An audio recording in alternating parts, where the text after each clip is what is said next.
How to send pictures as snaps in Snapchat. Hello everyone, this is Sabrina here to help you today. So without any further ado, let's get right into the video. First, launch your Snapchat application.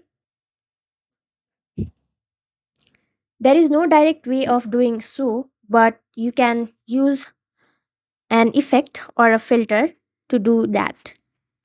Simply go to the start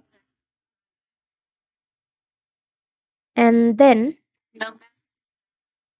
what you will have to do is simply search for picture uploader and you will find bunch of filters and effects related to it.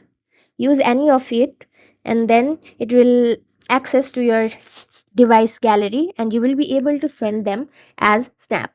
So that's how you do it.